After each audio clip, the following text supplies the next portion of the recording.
What's happening, guys? Just a quick video on my gold analysis. Today I'm monitoring a short position from the 4-hour pivot level. So I'm going to do the 4-hour analysis and maybe the daily analysis just so we can identify some incoming trends. So the major level I'm looking at today, you can see here, if I just draw this little rectangle, this major 4-hour key pivot level here, where price is retested off a few times. I'll identify that by showing you with just these little mini arrows. You can see where price will come up and rejected off this level.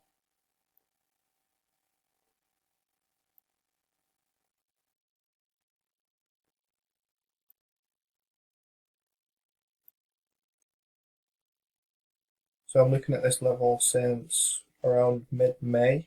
We've had rejections off of this level. Price hasn't managed to currently close back above it. It does look like it is incoming, but at the minute I'm looking for a short-term rejection just around maybe to 1960 to 65, just to get squeezed in between this support and resistance level here. So I'll just finish it off with, I'll just do one for this side instead of two. So you can see there price is sort of holding, showing that it's a key psychological level. So this to me is my key pivot level. You can see here price did push up a little bit, it failed to close above, it was invalidated and has then since created a lower high on a shorter time frame. You can see here we were also in a bearish trend, a long-term bearish trend as well. That was previously broken around the start of this month, and we are currently in a bull trend over the last couple of weeks. You can see here price managed to reject off of 1900 to 1894 and then came up to 1985 currently. So I'm just going to identify this bull trend with this dynamic trend line here. Now I'm just using fundamental price action today for a key pivot level. Currently got my border collie kicking me in the side ribs, but that's okay. No problemo. There we go. So just literally nice and simple. I'm using these trend lines as dynamic support and resistance, the exact same as I am with this support and resistance level here. So you can see here where prices came up, retested off it, failed to push through, showing an invalidation. It's the exact same with these trend lines. When it comes up and it touches retest off of this trend line, it may be a support and resistance level on a shorter time frame, but it's also showing that dynamic sort of support and resistance from the trend. Whether it's a bull or a bear trend, you will always get these sort of dynamic, and they also create the lower highs, higher highs as such during the duration of a trend.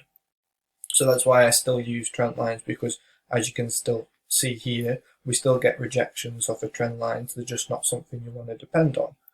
So the next thing I'm going to add in is just two moving averages, just a 50 and 200 moving average, just to show me an idea of the current trend and where we could possibly get some rejections from. So like I said, I'm just doing a nice and simple view today, just because I'm mainly just looking at this sort of pivot level from the 4-hour time frame. Sorry, I'm lost for words this morning. That's really mainly all I'm looking at today. If we do manage to push up and close above this level here, then I'll start looking at reanalyzing and looking at potential long position. I am overall bullish up to around maybe 2020, maybe a little bit higher, back into the 2000s anyway, but currently just looking for sort of a short-term pivot, maybe even just similar to around this, maybe not now down to 1955, but maybe sort of the top of this where we've got these rejections from here, which is 1970 to around 1965. So I've only added in one moving average there,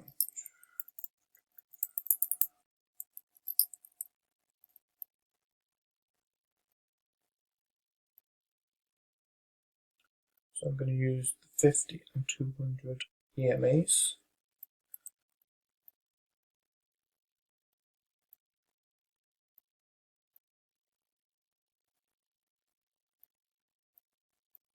Just going to make it nice and thick so it's visible.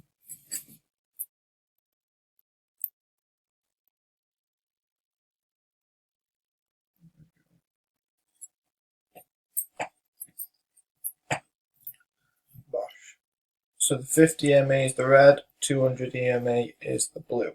Typically, the 50 MA carries the trend, 200 supports it. You can see here we've just had a crossover on 1945. I'm going to put that as a key level from where my crossover occurred.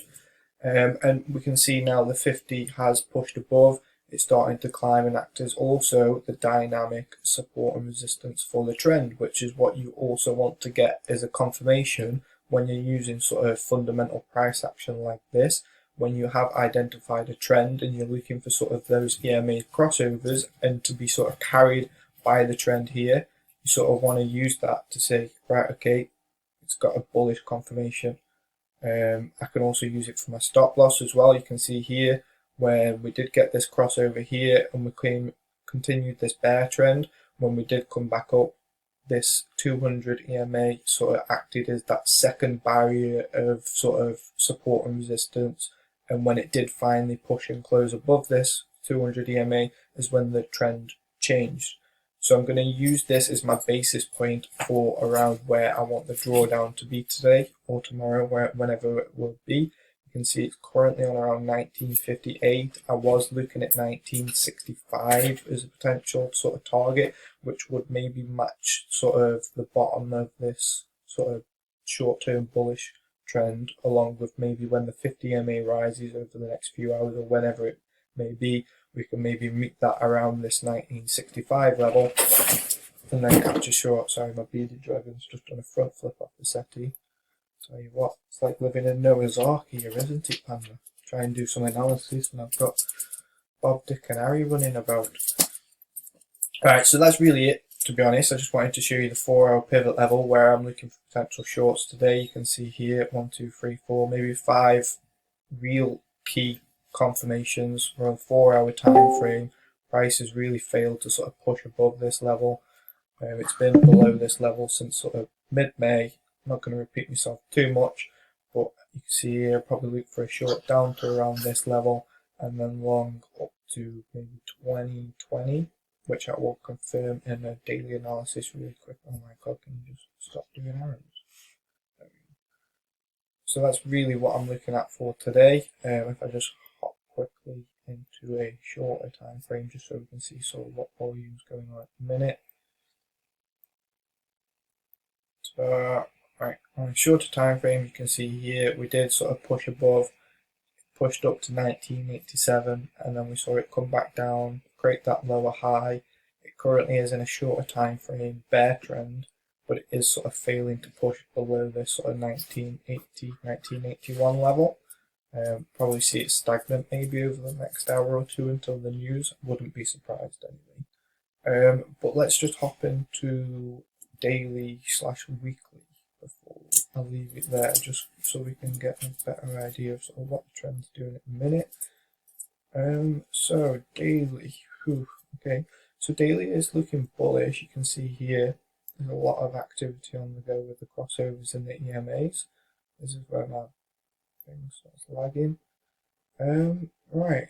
So I would say we've been in a nice bull trend since maybe November 22. So coming up to nearly a year. Obviously we've had these big pullbacks. We had that sort of all-time high at 2077, 2078. And then a major rejection. We see, I believe this is the 200 EMA here that we got a rejection off of 1894. I'm going to continue this with the bullish behavior. I mean, from the looks of it, until sort of we come back below these EMA levels and start sort of failing to create these lower highs. And when we do finally get sort of a close below the previous lower high, I can see it's still being bullish, definitely into the 2000s. Maybe we can even start to sort of push onto this all-time high level and go into that 2100 level that I was hoping for in 2023. I'm just going to use a nice, tell you what, actually I'm going to remove my analysis. That's probably the best thing. I'm going to remove the indicators and we'll just do a fresh quick view from a daily perspective, because that's a very nice strong bull trend. Zoom in a little bit. There we go. Again, I'm just going to use some nice fundamental price action because I do love some fundamental price action. Can't make things too confusing on ourselves now, can we? So literally just using these to show that we have been in a very strong bull trend pretty much for upcoming nearly a year now. If we do continue in this trend, I can definitely see us pushing into this 2100 level. If I just go through and maybe identify some key levels that we could look out for, that would probably help. So obviously we are on a, I'm just going to use horizontal lines instead of rectangles because there's going to be a couple. Oh no, we're lagging. We're lagging.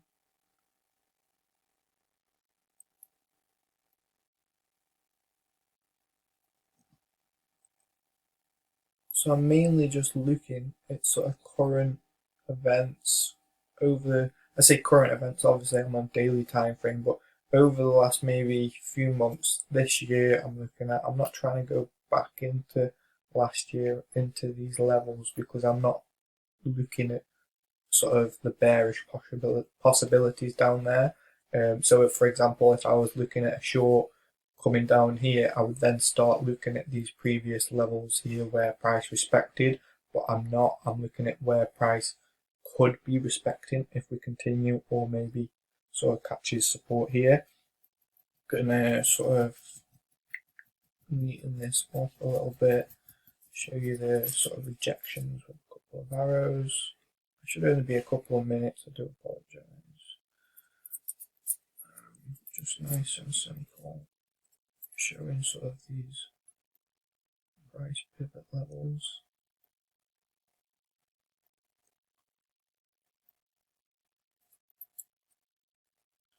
I mean, we can class that, we can throw that in the bag, can't we? We can adjust the line a little bit to suit ourselves. We'll throw that in the bag. So you can see here, nice bull trend, a few confirmations. Let's add in the EMAs just so we can confirm the trend. So like I've discussed previously, the moving averages, they help us confirm trends, but they also help us, I keep just adding in one, with stop losses, crossovers, breakouts. They are quite useful. Obviously everybody has their own sort of tool. Some people sort of can utilize Fibonacci and pitchforks and stuff very well. Some people can utilize relative strength index very well. So it all depends on your own personality. I would not say any one tool is sort of better than the other. They're all sort of very similar. Obviously they all have their separate methods and methodology, but if you know how to use it, you know how to use it at the end of the day. It's what I say, like, no one strategy. Am I lagging again? Come on. No one strategy is like the almighty. At the end of the day, if you can learn how to scalp, you can scalp. If you can learn how to price action trade, you can price action trade. I think I'm just mumbling now. I'm just passing time while I get these EMAs in. We need to change colour, don't we? Righto.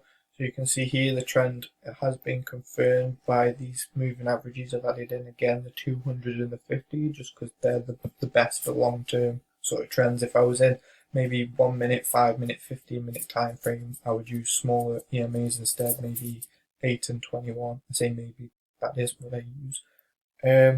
But yeah, so you can see we had this crossover here. It was already sort of bullish. Price has failed to push and close below the 200 EMA since. Yeah. Currently now had a rejection off the 50 EMA at a key sort of support and resistance level as well, which is 1942. I can definitely see this bull trend continuing. It's actually getting me quite excited. Let's add in relative strength index to see sort of what the conditions of the markets are like. So yeah, so we are looking a little bit overbought at the minute. Wouldn't be surprised. Well, I say wouldn't be surprised. Maybe we can get this little sort of short-term rejection. through all the settings.